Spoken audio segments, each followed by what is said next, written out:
Listen, anytime, any place, anywhere, I'll fight you in your backyard. Back up on Texas, I'll beat you in your book. You're a book. I want to unify. Is he up for the challenge? Like I said, I declare war. You know, this is not a battle, this is war because I was born in this. Why am I sitting here like a spare dick away? While you are sitting in your mum's spare rooms, just tickling your bollocks. Come and see me, baby.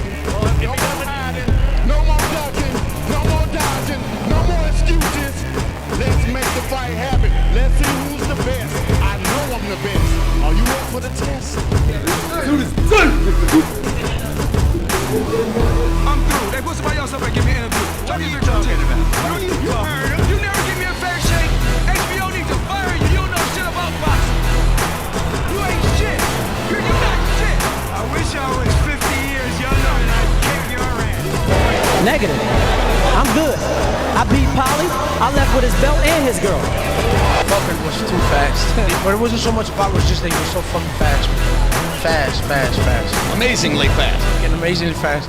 I was like, I thought Freddie was in there fucking hitting me too. So.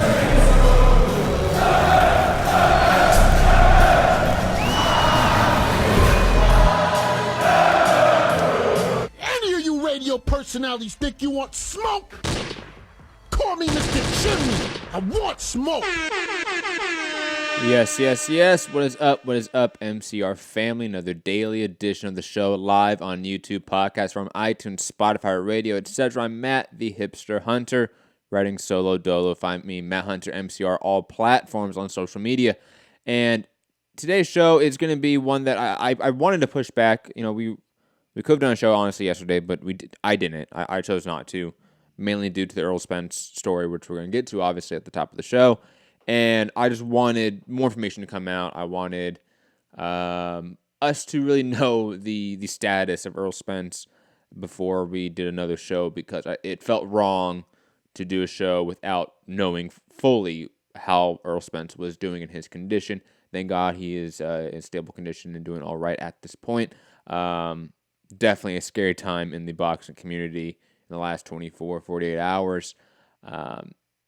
And definitely, I think it gave all of us a little bit of a shakeup in how I think we sort of just similar to, like, not in the same degree, but like Max and Data Show, it always just realigns, I think, us as a community, our priorities when it comes to combat sports fans, and it's always fighters. But digress from that, obviously Tyson Fury, WWE, crown jewel action. God damn it, I fucking hate this. Thank God I don't have to watch it, and thank God you guys mainly don't care that we do content of that sort, but I have to report on it. Tyson Fury, he's the, quote, lineal champ in the heavyweight division. Plus we have Canelo and Andrade beefing on those, social media and through the media. I love that. What else do we have? Eubank Jr. coming back. I can't wait to get to that topic.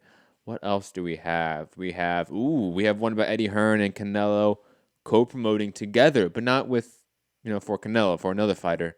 I can't wait to rant and have conspiracy theories about that one as well. Guys, call in 323-870-4051. Press 1 to get in the queue. International callers, Skype, Mixed Combat Radio. I'm writing solo dolo, so of course, call in anytime. I'll take some calls. And of course, I'm also going to answer all of your questions that you guys posted in the community post earlier this week, and I think it was either last night or this morning.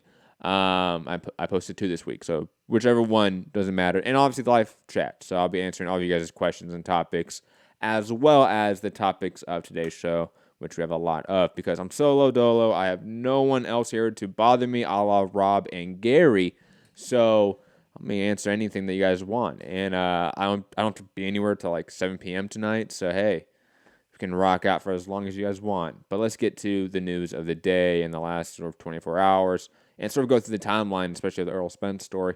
First, it came up via CBS in the Dallas-Fort Worth area, October 10th at 4:30 a.m. Sources confirmed to CBS 11 News that the driver who was injured in a rollover crash this morning is boxer Errol Spence Jr. of DeSoto. Sort of moving along the story, J.D. Miles of, let me get the exact right. Oh, it's Dallas. I want to say it's CBS. Breaking exclusive video from a nearby security camera shows the crash that injured championship boxer Errol Spence Jr. And it is an insane crash, to put it lightly. There's all tons of different angles of it. And then along those lines, could remove that. JD Miles also reporting that encouraging news about welterweight champion boxer Errol Spence Jr. Sources say he suffered broken teeth, but is expected to recover after rolling his Ferrari earlier this morning near downtown Dallas. Sources say he could face a DWI charge based on the investigation. I know there's a lot of speculation about that, and I feel like we still don't know enough about that because I don't know if there's been an official charge of a DWI as of me recording and being live on this show. And then obviously Keith Ledeck relaying the PBC statement that Errol Spence Jr. is in stable condition, recovering at Methodist Dallas Medical Center. He didn't suffer any broken bones or fractures in the car accident. He does have cuts on his face, but is expected to recover fully. And, you know, I don't have, like, obviously some big take on this. There's no big take. Like, thank God that Errol Spence is fine. Thank God that he just has, probably speaking, you know, there's been no reporting of any sort of brain damage, anything like that. Only busted teeth and some cuts on his face, and the quality of life is not an issue now for Errol Spence. And I think for a long time yesterday, that was a main concern. When we saw a video of that crash and we heard that he was ejected from the car, and again, all the reports was he was in ICU, serious condition, it was scary. It was, you know, Vinny Pazino sort of shades of that story in a sense. And obviously it didn't become that extreme, thank God. And, you know, I know there's people that want to go down the whole DWI angle, and I'll just put it this way. Dude, you're a multi-million-dollar person. Like, you make more money than 90% of fighters, including UFC fighters that are much bigger stars than you. You have enough money to afford drivers on nights that you're going out. If that was the case going forward, please get a driver.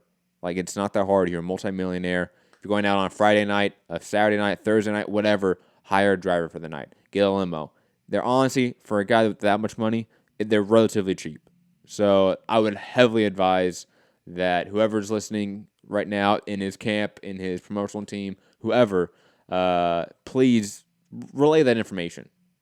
Okay, John Jones in the UFC had not a one-to-one analogous scenario, but, you know, crashed his, I think it was a Bentley on a light post and had a DUI or DWI, and then obviously had the very infamous hit and run incident with the pregnant woman who was driving, and that all led to him having drivers now.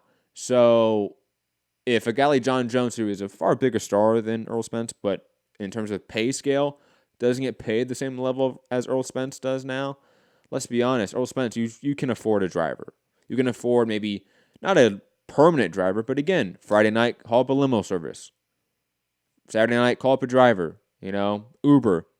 You know, we live in an age where, like, this is not an issue. You shouldn't be driving if you're drinking. And if that's not the case, and let's say he just, you know, fell asleep behind the wheel, he was sleepy, whatever happened, because I'll be honest, there's been times I've been sleepy behind the wheel and almost crashed my car over the median. Like, that's not without question. If you're driving late at night, you've been working or you've been busy, you've been hanging out, whatever it may be. But again, in today's age, there are ways around it more so than it was 5-10 years ago. Uber, Lyft, you know. And again, with this guy's amount of money that he has, he can get a driver for the weekends, for a night, whatever it may be. That's a private driver. This is not an issue. And also, for any of those out there, quick take, you know, that were worried more about Spence Crawford timetable when they heard about this news than Spence's health, you guys need some real, like, realignment in terms of just mental health, honestly. Like, that should not be your first thought when you saw those videos and you heard the news about Errol Spence. Not at all. LDTB saying Errol gets paid way more than Bone Jones, Matt. No, that's what I'm saying. Yeah. Like, Errol can afford a driver, guys. Like, this shouldn't be an issue. And again, he's a young guy. these things happen for young guys. Young guys make mistakes drinking and driving. It's not a good thing. Don't do it, but hopefully he learns from it. Otherwise, then we talk about a different story at a different time. But again, glad that Errol Spence alive and well, and like quality of life is not an issue. No broken bones. Like, this is just insane. I mean, the timetable for his comeback isn't, probably pushed back that far. Maybe a few months just for like maybe cosmetic surgery on the teeth, but that's about it. Like, it's just, I'm just amazed that the reporting is that he's fine. Every time I look at that video, I think everyone else probably agrees with me listening right now. It is absolutely shocking that Errol Spence is, quote, fine right now. And in all intents and purposes, he is. And I cannot wait to see him back. Cannot wait to see him just, again, fully back in health and recovered. Matthew D'Souza saying the drinking part is a rumor only. Well, no, it's not. CBS News is reporting that the police could investigate a DWI and they could charge for that. So it's not really a rumor per se. There's credible reporting about it. It's just that we don't know if he's been charged. We don't know his blood levels or blood alcohol levels.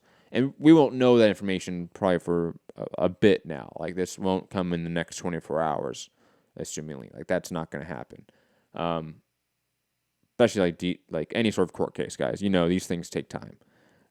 If they even charge him, which who knows if they will.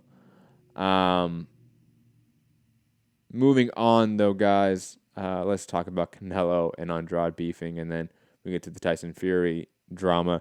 Again, call in 323-870-4051. Press 1 to get in the queue. International callers, Skype, Mixed Combat Radio.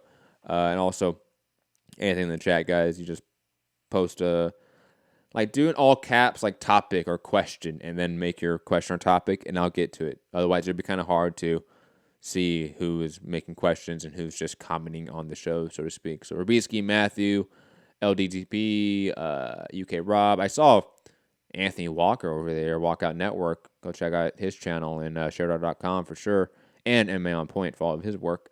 But Jake Donovan reporting of Boxing Scene. The exact quote from Canelo on his thoughts of the Demetrius Andrade fight. Quote, hold on, let me get dramatic music out. Come on, what am I? I'm trash. He's boring. He's a good fighter, but he's also a boring fighter. And when there's a boring fight, I will be the one who gets blamed. And also, look who he's beaten. Nobody. I want smoke. Doesn't really represent a challenge to me. Oof. And then Andrade responded in kind at Canelo. Stop talking out your ass. If you don't believe I'm a challenge, you would have unified with me in September for Undisputed. Get Oscar De La Hoya's panties off. Oh. And grow some cojones. You can't duck me forever. Put your big boy gloves on and fight me. Hashtag prayers for Spence. But at the time, that was a big thing. Well, guys. Canelo, Andrade beefing. It's funny because you guys know me, for those that have listened to this show for a long time. I'm not the biggest Andrade fan. I do think he's rather boring. I do think he hasn't really beaten anyone, especially in the middleweight division. He's beaten no one to no fault of his own. Obviously, Billy Joe Saunders' case and PD case obviously took away a moment that Andrade really could have cemented himself within the division. But Canelo's right. Like, look, if I'm getting these options and he is Canelo, so he can choose anyone, right? Like Andrade, Triple G, Charlo, Kovalev, like name anyone. If Canelo wants to fight him, or if Canelo's thinking about fighting them, they're on the table. And if you're looking at the table of names, Andrade is a guy that hasn't beaten anyone of note really at middleweight. Isn't really the most exciting fighter. Yes, he has a belt, but he got it off a vacant title fight against Walter Katendokwa, who no one's ever heard of before or after. And maybe I can go fight Kovalev, 2 divisions higher. That's a legacy-defining fight. I'll make more money in it. It will obviously be a more exciting fight, probably, because Kovalev is a more exciting fighter. And I don't really blame that logic. Now, going to Andrade's sort of point of view, he has a belt. He is one of the more talented guys in the division, and obviously, he's a great boxer. He may be rather boring in terms of entertainment value, but he's clearly a talented boxer. And does he deserve, or could he earn, not deserve, that's probably the wrong way to phrase it. Is he ranked high enough to get a Canelo fight and it make complete sense and be a competitive fight? Absolutely. Without a doubt. So, of course, he would want it. And plus, the unification in the middleweight division. That's all, I think, obvious points to Andrade's side. But, again, if you're looking at prize fighting and the table of options for Canelo, Andrade's further down the list. And even further down the list than even like guys like Jamal Charlo, who's not even on the same promotional / network umbrella of DAZN. So I don't blame, to be honest, Canelo not taking this Andrade fight, even though per Ryan O'Hara, it was signed, sealed, and delivered in September, right? So look, these things happen, and I think Andrade is in a position where he needs to fight someone that is relatively talented and higher ranked than the names that he's been fighting, obviously. So Triple G needs to be a fight that they push for heavily. If that's not available, why not try to make that cross-promotional Jamal Charlo fight? I know he's fighting Dennis Hogan coming up in December. We're going to talk about that briefly, but why not? But remake the Billy Joe Saunders fight. I know he has come out and said Billy Joe Saunders doesn't want to make the fight at 168. Put out the contract to the public. Like, this is why I'm said in similar ways to like Crawford Spence, that to just go out and, let's say, in one media interview say, yeah, he doesn't want to fight me, like he didn't sign for this fight and for this weight, whatever. Okay, that's great. That's the start, but you need to push on their necks a little bit more to get the public on your side. And then on top of that, to get the public to actually be sort of, to have that fever to push for that fight. You know, it's one thing for the public to be like, yeah, like, obviously they doesn't want to fight you. But it's another thing for the consumer to then go on social media at Canelo, at Triple G, at Billy Joe Saunders, at Spence, at whoever, and say, yeah, you're ducking this person. And do that day after day after day. And as a fighter that's the B side, trying to make those big fights with the A side, you have to push farther and harder than your signature's there and his isn't.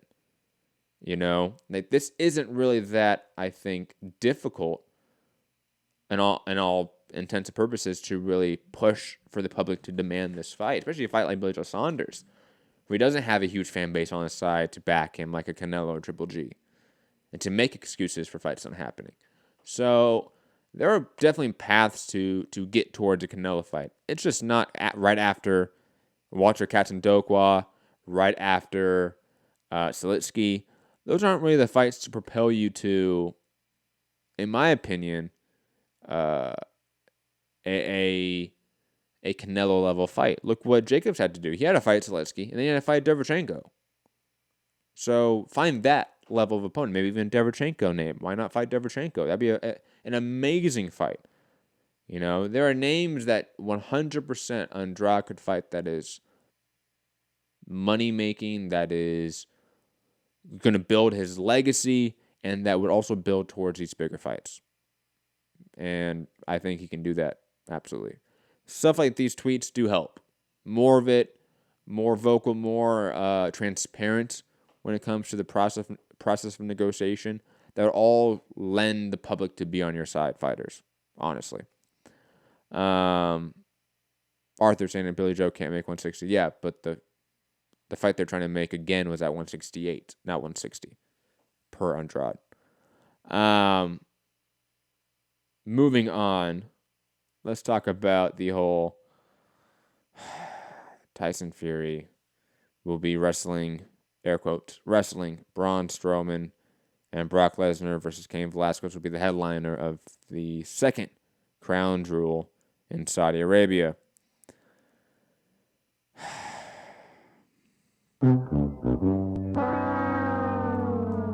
Look, obviously glad that Saudi Arabia has found a pro wrestler that also hates gay people and women just like they do. So kudos to them. Please obviously understand my sarcasm there. I don't want any weird comments in the chat. I'll put it this way. Obviously, this is a great cross-promotional event for Tyson Fury, for Wilder Fury 2, for boxing, period, right? I mean, the numbers from Monday Night Raw, I want to say, when its debut on Fox was insane numbers. It was nearly like 5 million viewers. So there's obviously a huge fan base that maybe isn't a boxing fan base, probably isn't, that they might like this, Tyson Fury, and that might make them want to watch a Wilder Fury 2 in that similar vein of obviously a KSI Logan Paul 2 and how that might lead some people to become boxing fans. Maybe not a lot of people, but some people, absolutely. And I understand that argument. However, I can also fully say that I can give zero shits for this event, for Fury versus Strowman. I do like the Lesnar Velasquez sort of pro wrestling rematch, but I hate that's in Saudi Arabia. And again, I hate the sports washing that has been happening from the WWE, combat sports, and sports overall when it comes to the Middle East and other totalitarian governments. And it's hard to get hyped for this one. If this one was in, let's say, Vegas or New York or LA or somewhere else, would I get more hyped for it? Probably, but still not as much. It's not my thing, to be quite honest, in terms of pro wrestling. I know, guys like Anthony Walker, good friend of the show, occasional contributor, he loves this shit. I just don't. It's not for me. But I obviously understand the inherent benefit that it could have. Let's just be honest about it. Speaking of inherent benefit, trainers, right, guys? I think trainers, can we all agree that trainers provide inherent benefits to fighters? Because if you don't have a trainer, if you don't have a cornerman even, I mean, how are you going to fight? And per Dereck Chisora, he's told the media he's going to train and corner himself for his fight against David Price on October 26th. It was announced last month that he is no longer working with Dave Caldwell, and he has since decided against hiring someone new. What the fuck is this? I don't even know how to respond to the idea that Dereck Chisora just won't have a trainer and he's going to corner himself. Like, there must be a cut man, right? Like, I mean, Rob's saying you have a corner. I get it, but I mean, is anyone going to be talking in the corner? Who's... It's just weird. Chisora's a weird cat. I think this is partially trolling as well, but it is also Chisora. So if there's anyone that could just come up into a fight with just a cut man and just be quiet in the corner the whole time as he gets, dealt with all the cuts and bruises he has during the fight, I think Chisora is one of the guys to do that at the top level. So, wouldn't it be shocking? And on top of this, Chisora informed reporters that he's planning to head to Sheffield to spar with Anthony Joshua in preparation for their upcoming fights against David Price and Andy Ruiz. He's also claimed he 100% intends to face Jarrell Miller next. I think that's probably a likely fight. I think that would be the way that Miller gets into the good graces of not only the boxing fans, because a Miller-Chisora build-up would be fun and entertaining, and we would love it. We're going to eat that shit up when it happens. The first press conference we get of those two, we're going to watch it, popcorn in hand, and love it. But it's also a way to get in the good graces of Eddie Hearn again, clearly, working with a Eddie Hearn fighter in a sense. I know Chisora has a tenuous relationship with Eddie Hearn. I think obviously a path towards an AJ fight again. And it just seems like that's obvious. And I would assume we get a Big Baby Miller tune-up fight in November or December that hasn't been announced yet. Maybe even off TV, who knows? And then he fights Chisora first half of next year. And then maybe AJ second half of 2020. Just being honest, that just seems likely if I'm a betting man. I'm not, and don't ever say that I gave you betting information or advice, because I'm an awful bettor. But moving on, speaking of heavyweights, though, Dylan White, quote, back to the grind. It's time to bring the pain again. Let's go, baby. Adding the WBC. and saying that he's hashtag WBC world champion. Oh, my God, it's so good. Dylan White, God bless you. And I'll be honest, another guy that's going to get in the good graces of boxing fans rather fast, because the speed sample is going to be just swept under the rug as quickly as possible, guys. Let's be honest here. The beat sample doesn't exist. It's gone. It disappeared. It is what it is. I think it's time to accept that, guy. That there's no way we're ever going to get probably the proper transparency and justice when it comes to this case. And that's usually the norm when it comes to PD cases on the whole, right? UK Rob, there is no B sample. Never was.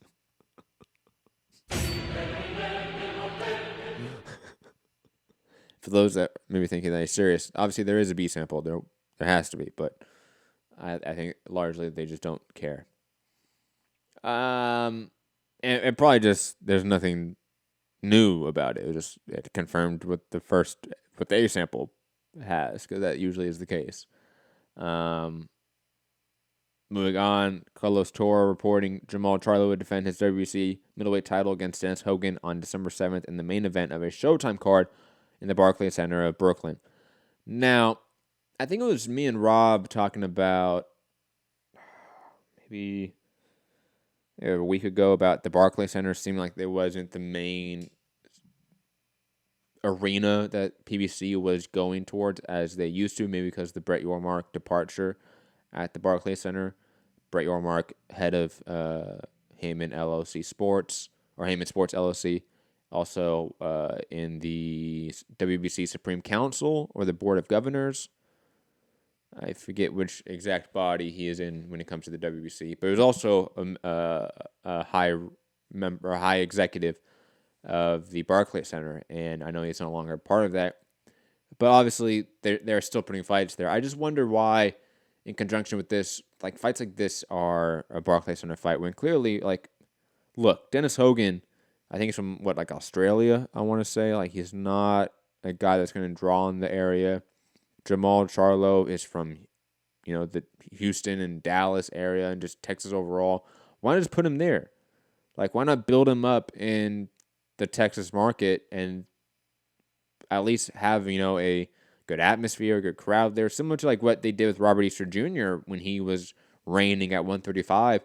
They did a lot of shows in Toledo, Ohio, places close to Toledo, places like Baltimore where he can have some obviously connections with Gervonta Davis at the time, and it just seems like PBC has gotten away from that regional sense of promotion that is foundational in how you promote fights. Spence Danny Garcia being rumored for LA via Lance Pugmire.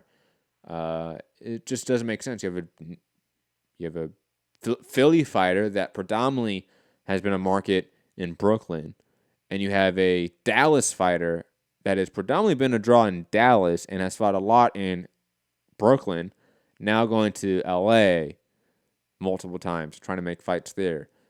And it just doesn't make sense to me, to be quite honest. Again, the regional thinking of promotion is this guy is from this location, put him there. He's going to sell more tickets, it's going to be a better crowd, and if you're on TV, that's going to translate better to TV.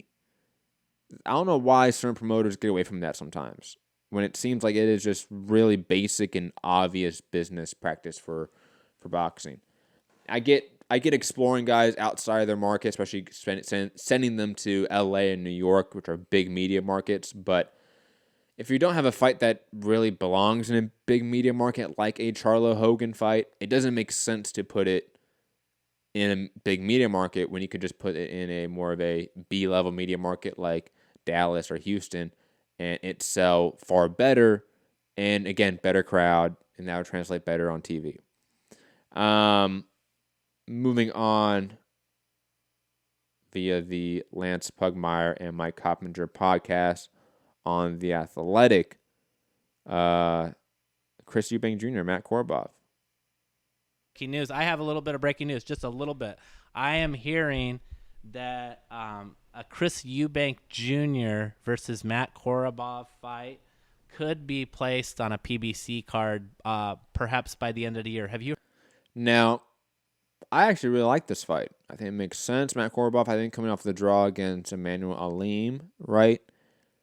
I mean, he had the good loss against Jamal Charlo. Chris Eubank Jr. has been really inactive since the James DeGale fight. Yeah, why not make this fight? And plus, if it's him coming back down to 160, Chris Eubank, I'm all in favor of that. Let's be completely honest about that aspect. We're about to get done with the show, guys, and I shouldn't say done with the show. We're about to wrap up the topics that I have set up, but that means I'm going to then go to the community post and go through your guys' questions and topics. So if you have not posted one there, make sure you go in the live chat right now, if you're listening right now live on YouTube, and type in all caps, question, topic, and then in regular, font and caps and all that stuff, write your question topics, and I will get to it as well if you guys haven't written it in the community post.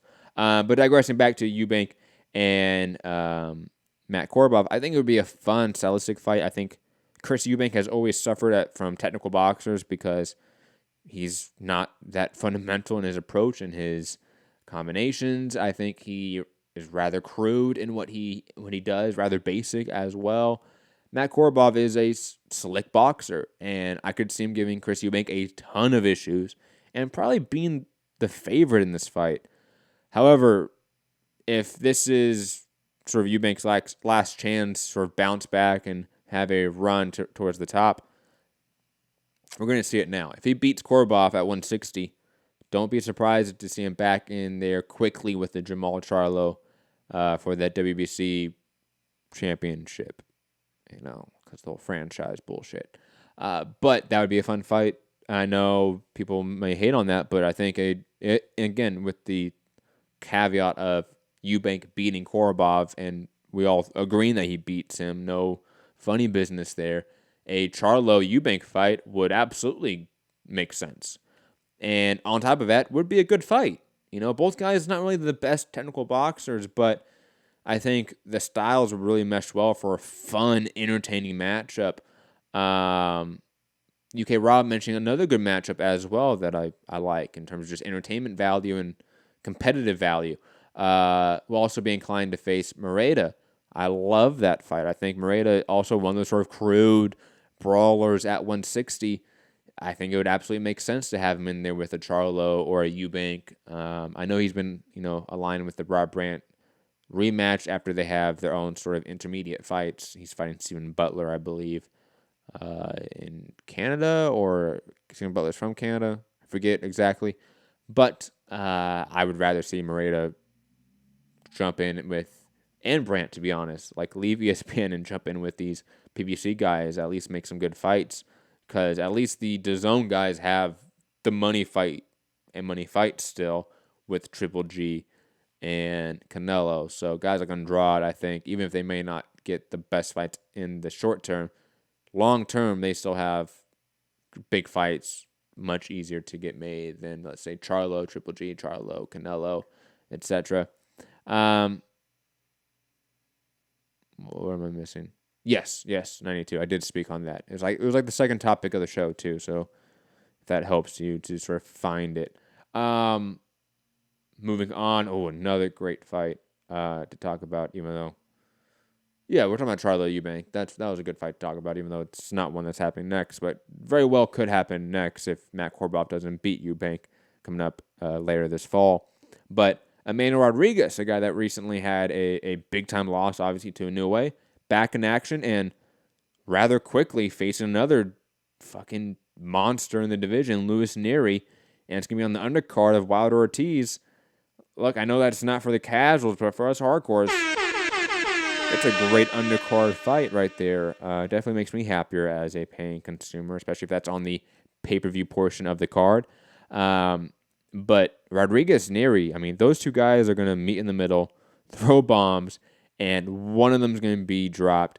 And this also is, in a way, going to be a test to see how good Nery and Rodriguez are, because Rodriguez is now one of those barometers for a Inoue fight. So if Nery struggles with Rodriguez, then maybe the perception of a Inoue-Nery fight is different. If Nery goes out there and demolishes Rodriguez in similar fashion as Inoue, or more impressive fashion, which would be even more shocking, I believe a Inoue-Nery fight would be heavily pushed by the hardcore boxing fan base. I wonder, let me look up rather quickly. Is this his first fight? I didn't check. I should have before the show, I should say. Is this his first fight back from the Inoue fight? Because if so, man, the ball's on. Yeah, it is. It's his first fight back from the Inoue fight in May. Wow. The ball is on Emmanuel Rodriguez. Just kudos to him, man. Kudos to him. You can Rob, does it sell pay-per-views, though? Of course not. I said that at the very rip, that this fight's for the hardcores. Who... And I'll be honest, there's no fight that they can probably make at this point in time, Rob, and maybe you can throw one out there that would really entice the casuals to buy that pay-per-view. You would have to add, names that aren't available right now, honestly. Even guys like Gervonta Davis, I think even if you add him, I don't know if that does much. It does something, but I don't think it does that much. Does it add another 100,000 pay-per-view buys to add Gervonta Davis versus someone on that card? Leo Santa Cruz, Gary Russell Jr. on that card. I know that fight's not happening, but let's say they did make that fight instead of Miguel Bertrand. Would that add more pay-per-view buys to it? Not really, not casuals. That. The idea of, I'll be honest right here. And this might be a hot take. I don't think it is. But in terms of the casual audience, the only thing that matters is the main event. The depth of the card is what matters to the hardcores. I would argue that point. And that's the same even for, MMA, to be quite honest. I know they've sometimes, stacked cards 3 champions deep. But those have been rare occasions, to be quite honest. Most of the time, even if they double up champions on a card, you don't see a huge increase in buy rate, to be quite honest. So I don't know if there's quite a lot of evidence to say that card depth adds to casual viewers. Because card depth is the guys that would add to a card and give it depth are names that would probably be more hardcore names, to be quite honest. Because the names that are actual pay-per-view draws are so few and so far between that you rarely see them on the same card. And I would argue that you would have to add an Errol Spence, honestly, or Manny Pacquiao to this card to really see an increase in casual viewers and casual buys. But what a card depth does, it shores up your base supporters, your base fans, your base consumers. It makes sure that base of 200,000 people, 200,000, 250,000, 300,000 people, whatever, are going to be content with buying your product and are more likely to. I think that's more of what it means. So Wilder-Ortiz 2 is going to sell whatever it sells. You put anything on the undercard besides Errol Spence, Manny Pacquiao, I don't think it adds anything to the card depth. Or actually not card depth. To the overall casual interest, to buy rates, I don't think it adds anything to that. It definitely adds to card depth. doesn't add to buy rates or to casual interest. Maybe a Mikey Garcia fight, but maybe. I mean, that's arguable, and I just don't think they put Mikey on that level yet. I think they want to test and see what Mikey's drawing power is as a headliner going forward, to be quite honest. But again, Rodriguez Nery, fantastic undercard fight. Hopefully it's on the main card of the pay-per-view, and hopefully we sort of get a clear winner there. And if the winner is Nery, then a new Nery fight should happen in the next 12 months. Absolutely.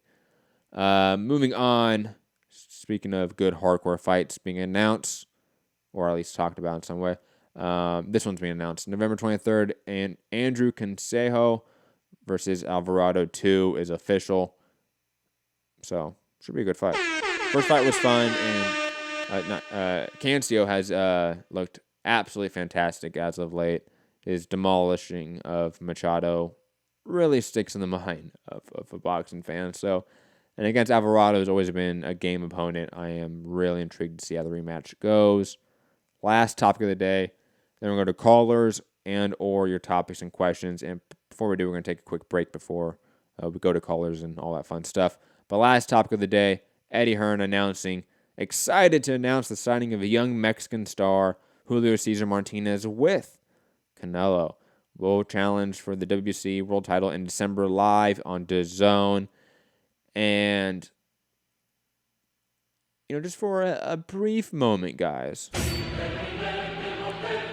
we now have a fighter, and Rob confirmed this, so if I'm wrong in this, everyone be mad at my co-host / producer, UK Robbie Hearns, that this is a co-promotion between Matchroom and Canelo Promotions. This isn't Golden Boy Promotions through Canelo. This is Matchroom, Canelo Promotions co-promoting a fighter. And to me, that is a massive, massive sign of things to come. And I know it's not coming instant, but the writing's on the wall. Oscar's Summer are crying, and it's sad. It's sad sometimes to see relationships get broken up in this way, but it's clear the path that Canelo and I think Canelo's team, Canelo's sort of other fighters in his stable, how they're thinking in terms of their future. I think Ryan Garcia signed that deal to sort of milk the Golden Boy relationship as much as possible, and on top of it, 100% coincides with when Canelo's deal is up. Do not be surprised, guys, if in like 3 to 5 years, Golden Boy does not have any of these main guys that they're building right now, and it's another Showtime, Al Heyman, Richard Schaefer-like scenario. But instead of Richard Schaefer, it's Canelo taking a bunch of guys and poaching them from Golden Boy Promotions. Briefly, guys, we're going to take a really quick break. It's going to be like 30 seconds, a minute. Don't worry, stay right here. And it's a great time now to leave a question, leave a topic. I see Disabled Sports dropped one. So do that right now, and I'll be right back, guys. Don't worry. Don't go anywhere. It's okay. It's okay.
Okay, guys, I am back. I told you I'd be back. Don't worry. It's okay.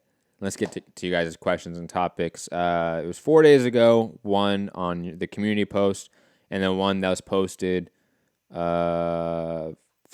hours ago. If you guys want to go and check out that one. But digressing, let's get to you guys' questions and topics. Plaster God, the first one. Can you please break down and some of these might be MMA questions. I apologize. Some of these might not even be boxing questions, but they're your questions and topics. So please respect all of your fellow listeners, guys. And I will get to the ones in the chat, but I want to get to these ones that were days ago first because they posted it 4 days ago. So Disabled Sports, I see yours. Leaf Hound, I see yours as well, even though you didn't post question or topic. I just see all caps. It works well enough. So I'll get to you guys as well. Don't be worried. Don't worry at all. Plastic God, can you please break down Ferguson versus Khabib? And do you think will win? Or he kind of words it weird. Who do you think? Do you think who will win? Will fight Triple G in the following match? I believe it's what he's trying to say.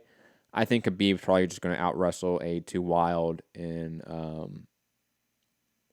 a little bit of a uncontrolled Ferguson. I think you need a really specific game plan to beat Khabib. You need to not just be a guy that flows, to be quite honest. And I think Ferguson's going to have moments, but he's probably going to lose. I do think Khabib is going to fight GSP next, 1,000%.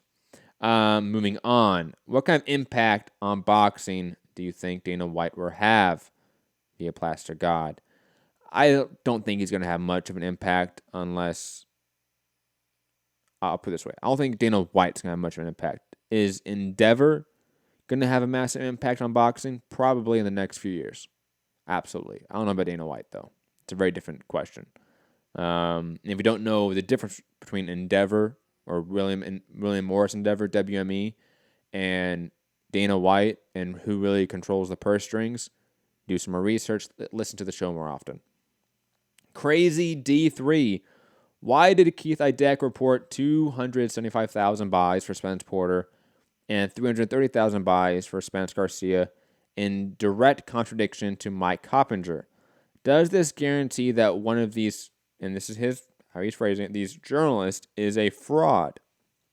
I like this question because I think a lot of people have a misconception about how news is conducted and how a journalist breaks news from sources. So this is how I've always been taught from journalism class. I didn't really go to journalism school, but I took journalism classes in school and college and such. The basic thing is that if you have a story, right? If there's a story you're going after, right? And it's about different parties, different entities, whatever it may be, right? For this case, let's talk about boxing, right?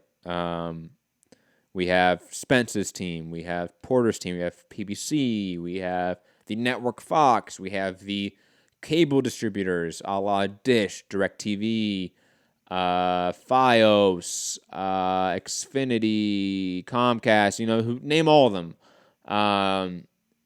Those are all separate entities that if you want to get information on, you need to get sources from, right? And the way it's taught to journalists, like Keith Idek and Mike Coppinger, who did go to journalism school, do have degrees in this stuff, unlike me, so they know, this is something that they can probably attest to as well. The basic thing is you need two corroborating sources from, in a sense, competing entities. So, in this case, if I have a source within Spence's team and Porter's team talking about a subject between them, I can go and break that news because I have two different sources from two different parties about the same story. So it corroborates each other. I can go and talk about that news story. I can go report on that. That's enough information, enough research, let's say, as well. And on top of that, when it comes to these stories, when it comes to pay-per-views, obviously promoters, networks, those are going to be the ones you probably go after in terms of sources. And you might hear, let's say, if Keith Ledeck is hearing from a dish executive and a PBC executive, he hears a number. And Mike Coppinger is talking to a Fox executive and a DirecTV executive. He's going to hear a different number. And I believe that in large part, especially pay-per-view numbers, we never really know the specific number, to be quite honest, because that's private information. They don't need to disclose that. But I do believe we get a good range. So I don't think that it shows that, in this case, Mike Coppinger or Keith Ledeck are frauds. It just shows that they have different sources, which is fine. Especially in cases like this where there's a lot of different entities you could have sources in. A lot of different companies, a lot of different networks, a lot of different distributors. If you're talking to PBC or talking to Fox, that could change what number you're hearing. If you're talking to Spence's team or Porter's team, that might change what number you're hearing. So I don't want fans of boxing or listeners of this show to perceive discrepancies of this type in news to be a sign of fraudulent news. That's not a sign of fraudulent news at all. And I know, like, obviously Mike Coppinger, especially he used to work for PBC and Fox a lot more. He doesn't anymore, I believe. I think his last job at Fox was like the Pacquiao-Thurman fight, I want to say. So, like, obviously there's a lot of people that attest that to a bias in sourcing and reporting from him. And I can understand that critique, but I would not go the step to say that he's a fraud or fraudulent, or that one of them that this discrepancy is a sign that one of these reporters is fraudulent. Not at all. Not at all. Now, let's say if I'll also add, especially since their numbers aren't that far apart, you know, like, look, 275 to 325, 330, like, that's not a far range, guys, at all. Like, you have to remember, we also come from an era where, like, in old terrestrial days, where every pay-per-view was, you know, HBO Showtime, we would get numbers at first from, like, 600,000 and then drop to, like, 480, a la Canelo Khan. Look at the first initial pay-per-view numbers being reported for that fight, and then what it eventually dropped down to. So, like, that happens as well. So I think that this story is, and this aspect of news reporting, especially pay-per-view numbers and such, it's not an issue of frauds at this point, unless somebody's far off, you know, a la like Rick Glaser come out and say, like, it only did like 57,000 or some shit number. That guy's been a wingnut for fucking ever, man. That's different in my mind. And also different than black and white reporting, you know, so to speak. You know, like, for example, Nielsen TV numbers, like, that's public information. Like, I can go access Nielsen media research and their numbers. Like, this isn't something that is only closed off to certain people. So stuff like that, we should expect, you know, consistent reporting throughout. And if there's different phrasing and framing of that reporting, then maybe we can attribute it to bias and access and how that affects people's reporting. But that's quite different than pay-per-view numbers, in my mind. Moving on. And I said I would answer all the questions, so I have to. Plaster God saying, why is Nestor Gibbs such a douchebag? He reminds me of a gossip bitch. His words, not mine. I've spoken at times about the whole TBV Ness situation. And, like, I'll be honest, like, I can deal with a guy of Ness's demeanor rather easy. That wasn't the real issue at all when it came to me leaving TBV, me not being happy there anymore. It was the fact that they just didn't want to pay me anymore. Or not they, that he did not want to pay me anymore. You know, that we struck certain deals and we agreed to certain figures. And he called me up one day when it was time to pay me and said, not paying you. that was 3 days before Christmas. So, it's not really about that stuff to me. Like, I don't really care about him like yelling and being animated. Like, that's never bothered me. Like, you broke a deal with me. Like, that's where I have an issue with. So, I know a lot of people don't have fond thoughts about Ness. I really don't care. Like, the guy does his thing. I do my thing. I think our show is different. I think we do a much better show. I think we have a lot more substance to our show. They cover one topic per show. We do a daily call-in show that covers everything in the combat sports world. Like, it's just different. Just very, very different. And, they're in their lane. We're in our lane. And I'm okay with that. And, again, I know that a lot of people in this show have a lot of huge issues with Ness. I've long gone over it. I just tend to let them be on their side of the street, and I'll be on my side of the street, and let's just not socialize with each other. I'm okay with that.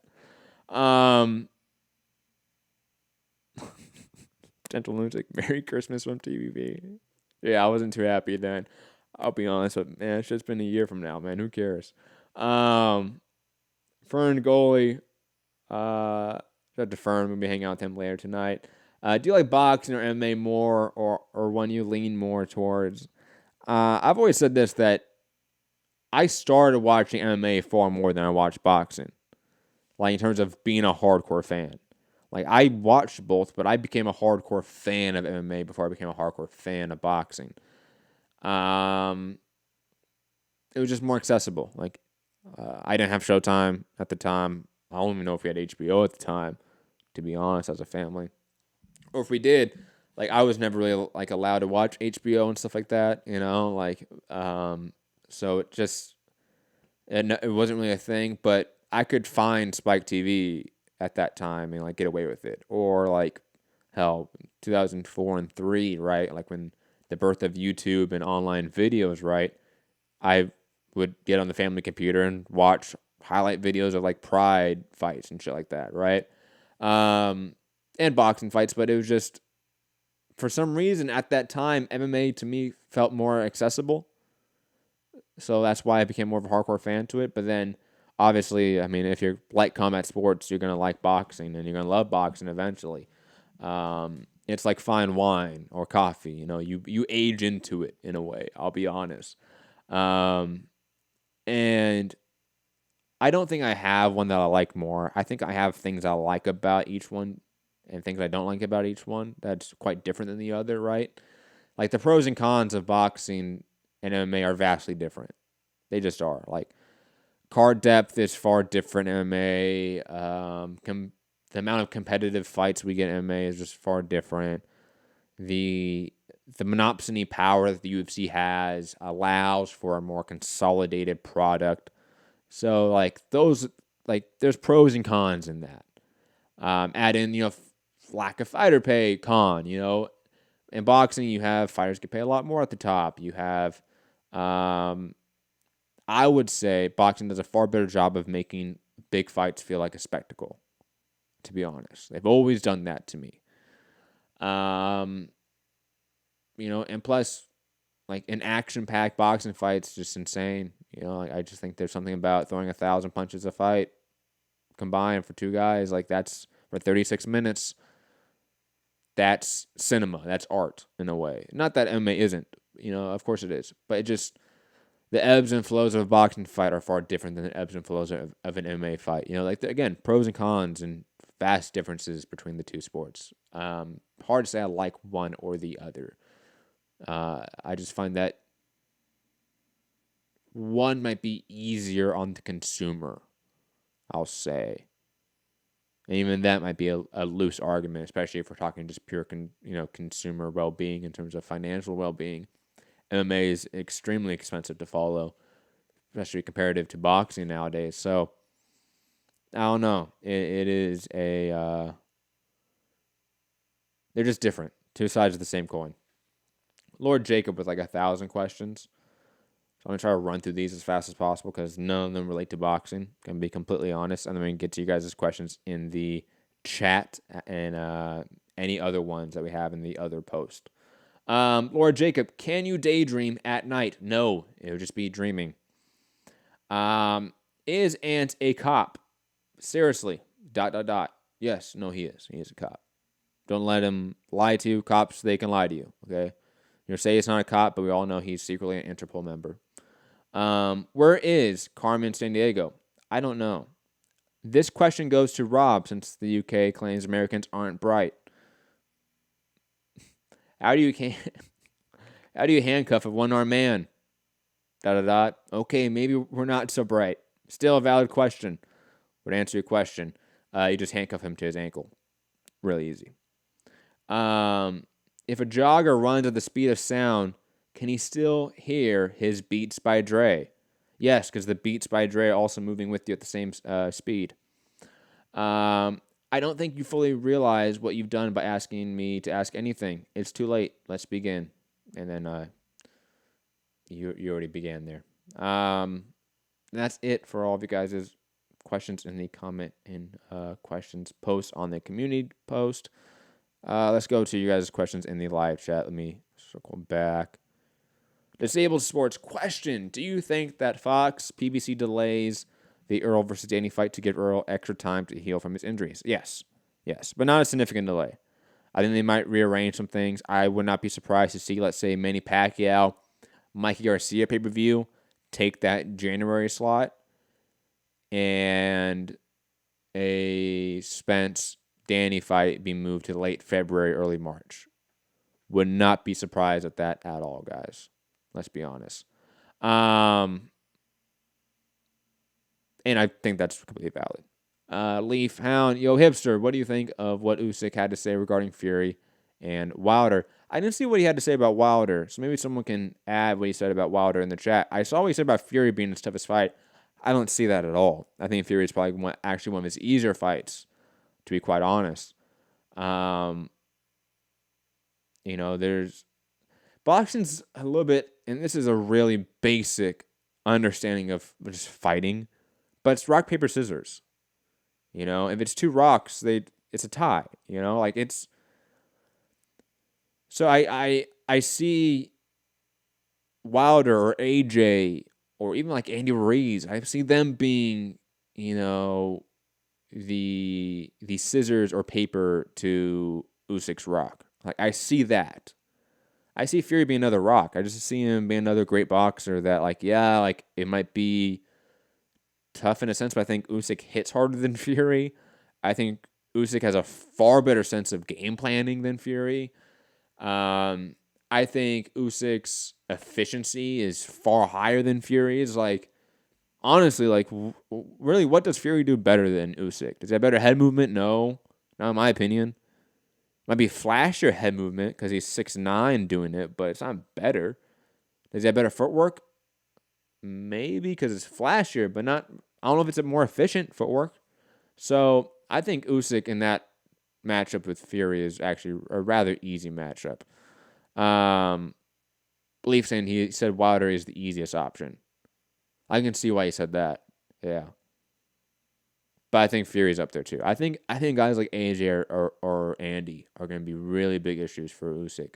Guys that could box really well but have really great power, great combination work, can fight on the inside and the outside. Guys that have a diversity to their game, they're going to give Usyk trouble. Look at a guy like Marius Briedis, right? A guy that gave Usyk probably his biggest trouble at cruiserweight. A guy that could fight going backwards, forwards, laterally, fight on the inside, the outside. A guy that could do a lot, unlike Gassiev, unlike Marco Huck, unlike Tony Bellew. Certain guys that really couldn't do everything, in a sense. AJ and Ruiz can do, in a sense, everything.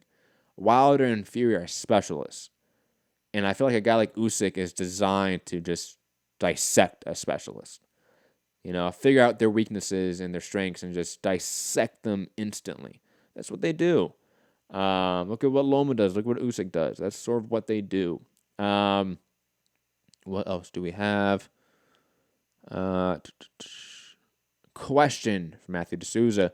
Will Canelo float between 3 weight classes for the next 3 years? Hard to get back to 160 after being at 175.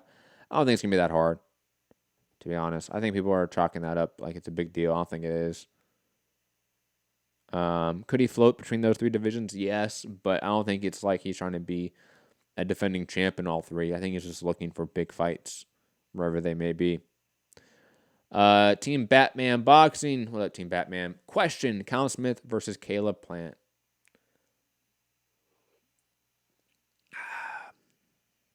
You really put me in a tough spot here, Batman Boxing, because obviously we have about 50% of our listeners are from the UK.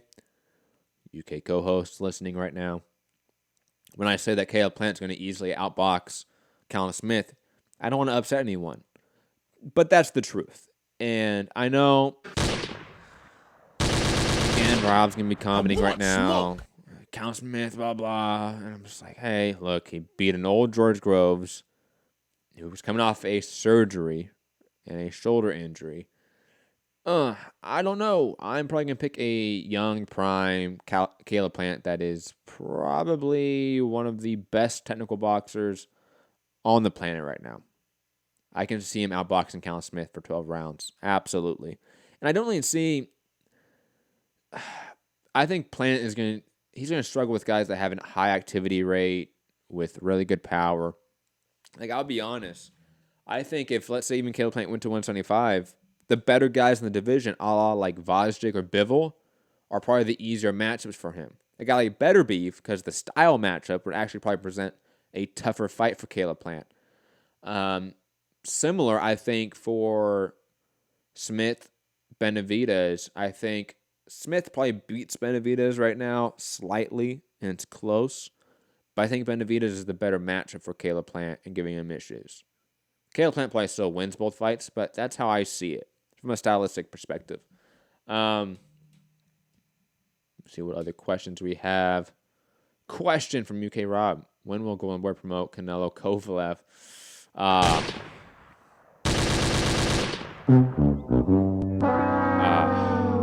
Damn.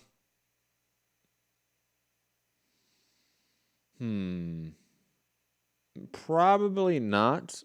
Like, I made this post on social media earlier today that Canelo Jacobs might do more numbers than Canelo Kovalev. It had more marketing. It wasn't really competing with anything in the combat sports world. Canelo Kovalev is. And there's been really zero push for it. And think about it, guys. Canelo Kovalev had less marketing and promotion than KSI versus Logan Paul 2. What in the flying fuck are they thinking over there at DAZN? And telling us to get a life. Joe Murkowski, man, you need to get off that fucking high horse, bro. Start pushing these fights that actually matter, not these fights that don't matter.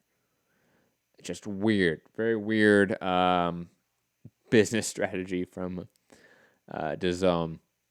UK Rob saying Drunk Matt is funny. Okay, Rob. Don't tell people how I drunk call you all the time. Don't tell that. Don't tell people my secret, okay? And you love when I drunk call you. It's hilarious. I'm always very nice and cordial. I'm a very nice drunk, unlike other people. Foo. I don't know if Foo's an angry drunk. I just assumed that Foo was an angry drunk. But digressing, guys, that's going to be it for today. Hope everyone has a fantastic evening, night, day, wherever they are. Hit the like button, share the show, subscribe, patreon.com/Mixed Combat Radio. Find me, Matt Hunter, MCR, all platforms. And be back later tomorrow on Trending Now Network. I know I've been pushing back the Joker show. It's happening tomorrow, I swear, with Anthony Walker. Plus, I will be watching the El Camino movie, obviously, the Breaking Bad sequel movie, as soon as possible, and breaking that down on Trending Now Network.